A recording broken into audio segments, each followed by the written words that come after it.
काश अगर मैं दिखा पाता यार तुम लोगों को कब रिकॉर्डिंग कर रहा हूँ। मैं 2 बजे कर रहा हूँ, बताओ। इधर अपने 100 सब्सक्राइबर हिट हो गए। वाह, मजा आ गया। तो पिछले एपिसोड में हमने सुना कैसे कार्तिक अग्रवाल निकी से मिलने के लिए उसे अपने कमरे में बुलाता है, यानी कि अपने प्राइवेट कैबिन में। और आखिर कार्तिक और निकी के बीच है क्या रिलेशन, ये आज हम जानेंगे आज के न्यू एपिसोड में। और हाँ, आखिरी सीन में हमने देखा कि कैसे निकी और मॉरिस कार्तिक के लिए सरप्राइज लेने के लिए चले जाते हैं कियारा को कार्तिक की कैबिन में भेजकर।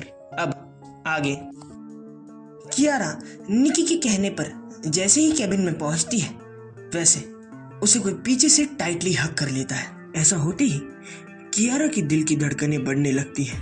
वो शख्स और कियारा इस वक्त दोनों ही शॉक्ड हो जाते हैं। वो शख्स जिसने इस वक्त कियारा को गले लगाए रखा था, उसे भी ये अंदाजा हो चुका था कि उसने निकी को नहीं बल्कि किसी और को ही गले लगा लिया है।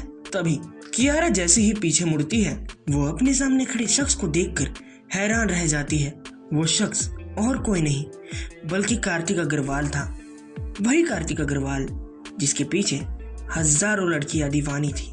वही वर्ल्ड का youngest number 1 businessman Kartik Agarwal इस वक्त कियारा के सामने खड़ा था। इधर कार्तिक को देखकर कियारा दंग रह जाती है और वहीं कार्तिक भी कियारा की खूबसूरती में कहीं ना कहीं खोने लगता है। ये लड़की उसे बाकी लड़कियों के मुकाबले काफी अलग लगने लगती है और उसकी हेजल आइज बार बार कार्तिक को अपने वश में किए जा रही थी।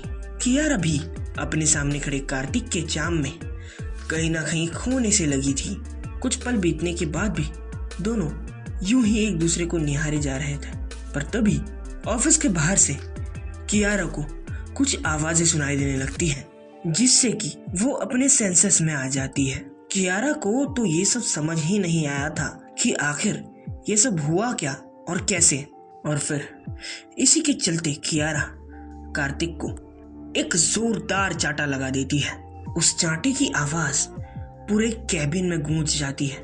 वहीं कार्तिक, जो कि आज तक इतनी सारी लड़कियों को इग्नोर करते आया था, पर आज उसे किसी लड़की के हाथों ही चाटा खाना पड़ा था, जिसकी कार्तिक बौखला जाता है। पर कार्तिक एक हम्बल और सुलझा हुआ लड़का था, इसीलिए वो इस चाटे को इग्नोर करते हुए कियारा को अपनी तरफ से सफाई देते हुए कहता है, देखो वो मुझे लगा कि यहाँ पर मेरी बहन निकी आएगी और इसीलिए ये सब। कार्तिक थोड़ा सा हकलाते हुए कहता है। वहीं कियारा को भी रियलाइज हो जाता है कि उसने कार्तिक को चाटा जड़कर गलत कर दिया था, पर वो अपने एटीट्यूड को मेंटेन रखते हुए वहां से जाने के लिए कुछ कदम पीछे लेने लगती है। पर तभी उसका पैर किसी चीज में उलझ जाता है और वो अपना बैलेंस खोकर जमीन पर गिरने वाली होती है। लेकिन ऐसा कुछ भी हो पाता उससे पहले ही कार्तिक का हाथ कियारा की कमर को थाम लेता है और कार्तिक उसे गिरने से बचा लेता है। इस सब के बीच कार्तिक और कियारा एक बार फिर से काफी करीब आ चुके थे, पर इस बार कार्तिक खुद कियारा से थोड़ा सा दूर हो जाता है। ये सब होता देख कियारा मन ही मन सोचने लगती है, देखो तो इस चिपकू को, वैसे तो बड़ा जेंटलमैन बनता घूमता रहता है। कियारा मन ही मन सोचते हुए कहती है और कार्तिक से आंखें मिलाते हुए अपने एटीट्यूड के साथ उससे कहती है, ओ हेलो, तुमने मुझे छूने की हिम्मत कैसे की? क्या तुमने मुझे बाकी लड़कियों की तरह समझ रखा है जो मक्खियों की तरह तुम्हारे आगे पीछे घूमते रहती हैं? वैसे तो कार्तिक का स्वभाव ऐसा था कि उसे किसी को सफाई देना बिल्कुल भी पसंद नहीं था, पर पता नहीं क्यों वो कियारा को सफाई दे रहा था। और इसी के साथ एक बार फिर से सफाई देते हुए कार्तिक कियारा से कहता है, देखो वो तुम गिरने वाली थी और इसीलिए मैं नहीं, तुमने मेरे साथ जबरदस्ती करने की कोशिश की है और मैं तुम्हारी कंप्लेन कर रहूंगी। कियारा कार्तिक को बीच में इंटरप्ट करते हुए उसे धमकी देते हुए कहती है। कियारा की बातें और हरकतें अब कार्तिक को भी इरिटेट करने लगी थी और कार्तिक अपने चेहरे पर एक इरिटेशन से भरी स्माइल लेते हुए कहता है, हाँ जाओ किसे कंप्लेन करनी है कर लो, लेकिन उससे पहले मेरी बात सुनो। पहली बात, मुझे कोई शौक नहीं है तुम्हें टच करने का और मैं अपनी बहन निकी को सरप्राइज देना चाहता था। और इसीलिए मैं अपनी कैबिन में इस तरीके से छुपा था। अब मुझे क्या पता था कि निकी की जगह पर कोई एटीट्यूड गर्ल यहाँ पर आने वाली है। कार्तिक के मुंह से अपने लिए एटीट्यूड गर्ल सुनकर कियारा का मुंह और बन जाता है और उसका गुस्सा और बढ़ने लगता है। फिर तभी ऑफिस का दरवाजा एकदम से खुलता है और निकी और मॉरिस अंदर चले आते हैं। निकी अंदर आते ही अपने भाई कार्तिक से गले लग जाती है और उससे कहती है, भैया हम कितने दिनों बाद मिल रहे हैं। कार्तिक भी निकी को गले लगा लेता है और उसके सर को सहलाते हुए उससे कहता है, ओह कम ऑन निकी, अब बार बार मुझे ये तो मत याद दिलाती रहो कि मैं तुमसे 2 मिनट बड़ा हूँ। निकी के चेहरे पर कार्तिक की बात सुनकर एक क्यूट स्माइल उभरती है और वहीं साइड ही में खड़ा मॉरिस ये सब चुपचाप देखे जा रहा था। वैसे ये बताओ तुम्हारी पढ़ाई कैसी चल रही है? कार्तिक निकी से पूछता है। हाँ भैया मेरी पढ़ाई बहुत अच्छी चल रही है और वैसे मुझे मम्मा का भी कॉल आया था। वो कह रही है कि आप कुछ दिनों से घर नहीं गए हैं, आपको काफी दिन हो गए हैं घर गए हुए। वैसे भैया अब मेरी भी छुट्टियां स्टार्ट होने वाली है, तो क्यों ना हम दोनों उनसे मिलने चले। निकी एक्साइटेड होते हुए कार्तिक अग्रवाल से कहती है, नहीं निकी, अभी मैं तो तुम्हारे साथ नहीं चल सकता, अभी मुझे बहुत काम है।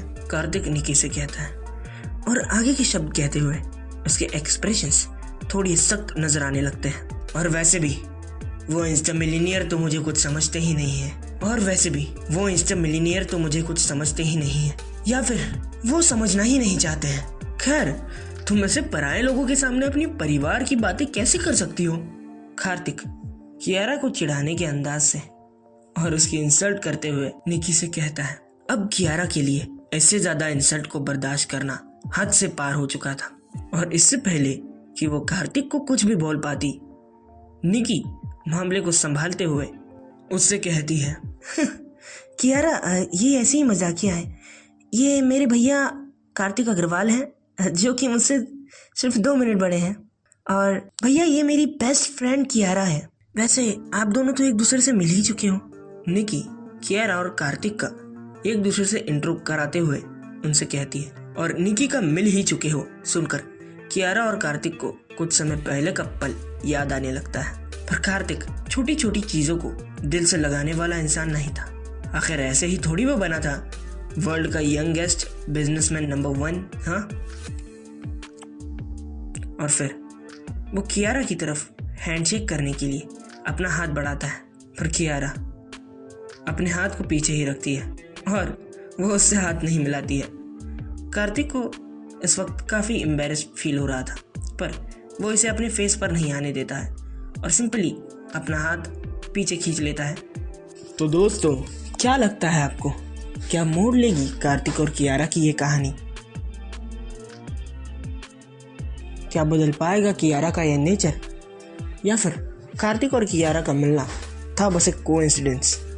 और आखिर कार्तिक क्यों रूठा हुआ है अपने डैड यानी कि जिसे उसने इंस्टा मिलीनियर कहा था? इन सभी के जवाब आपको मिलेंगे इसी सीरीज़ में। तब तक के लिए बने रहिए हमारे चैनल ऑडियो बुक्स ओशन पर और कमेंट ज़रूर करें कि आपको ये कैसा लगा या आपके कुछ क्वेश्चंस हैं तो। और हाँ, लाइक करना मत भूलना।